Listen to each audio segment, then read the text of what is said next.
Don't you remember growing up hearing about this thing called the American Dream? You get a house, get a car, you get some kids, and boom, you're successful. Well, what happened to this, and is this dream still a reality for you today? Stick around to the end of the video because I'm gonna give you a detailed blueprint on how you can achieve this. Let's talk.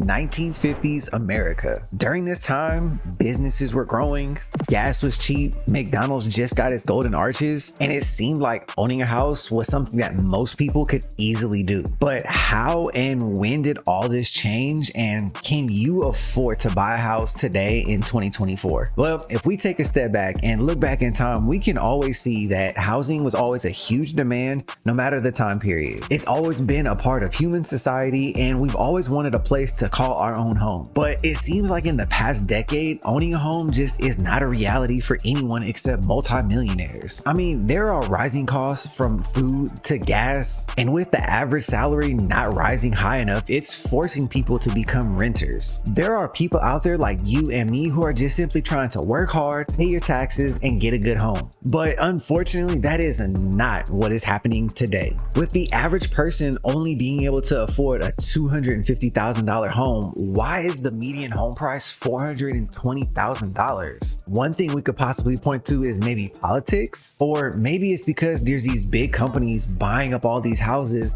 and overinflating the price. But isn't that a part of the American dream too? Being able to make lots of money and just keep it growing? Well, unfortunately for most people today, renting is just the only option. And most people are just simply wishing that they could be like these big companies and just buy up a house super easy. But most people today, they have tons of debt, whether it's student debt or personal debt. And according to some reports, the average American has over $100,000 in debt. And that definitely isn't going to help you when you're going to apply for a new home. So if it seems like there's no way you can buy a house, how can you actually buy one and afford it in today's market? Well, here's a blueprint that I'm going to give you to follow that'll give you the best chance at success. Let's see what the 4 steps are before we go into detail on all of them. So the first one is going to be setting the right expectations. Number 2 is going to plan a budget for saving. Number 3 is working with the lender to get pre-qualified. And number 4 is going to be work with an agent to find your first home. So let's go through all 4 steps and see how you can actually obtain that American dream. So starting with number 1, with setting the right expectations, you have to not think that you're gonna get into this multi-million-dollar house if you're not making the income for it. Setting the right expectations based on a home that you can realistically afford is the hugest step you can actually take. No, we all want that dream home, but sometimes just having that house rather than not having it at all is so much better. And like I said, if you make $80,000 a year, don't go into this process thinking, you know what, I'm gonna get this multi-million-dollar mansion. It probably will not happen. So speaking of being realistic, you need to now, in number 2, plan to save. You need to create a budget that is realistic for you based on how much money you bring in every single month to set aside for things like the down payment and closing costs. And closing costs are just simply the fees that lenders and titles charge you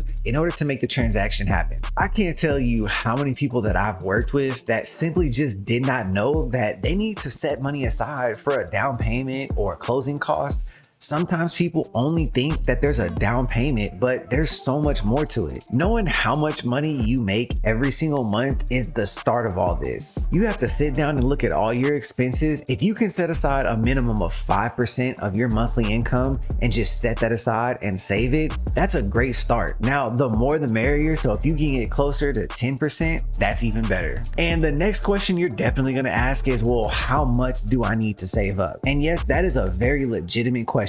And unfortunately, there's no one size fits all answer because in every state, the cost of living is totally different. In California, you may have houses that are 5, 6, 700,000, whereas down in the South, you may have houses that are 2 and 300. And that's where step number 3 comes into play, and it is huge. You want to work with that lender to get pre-approved. And this process doesn't start way after the fact, after you've been saving for months and months. No, it should start immediately, because that lender is going to tell you, based on your income, based on your credit, this is about the house that you're going to be able to afford. And once you know that, you know exactly how much to save up, because the lender, they'll tell you. Another thing that you're going to do with that lender is work with your credit. Having a good credit score can mean the difference between a high interest rate or a lower one. And yes, that can mean saving hundreds, if not thousands of dollars every single year. The lender can also help get you with what's called a credit repair specialist if your credit is kind of bad,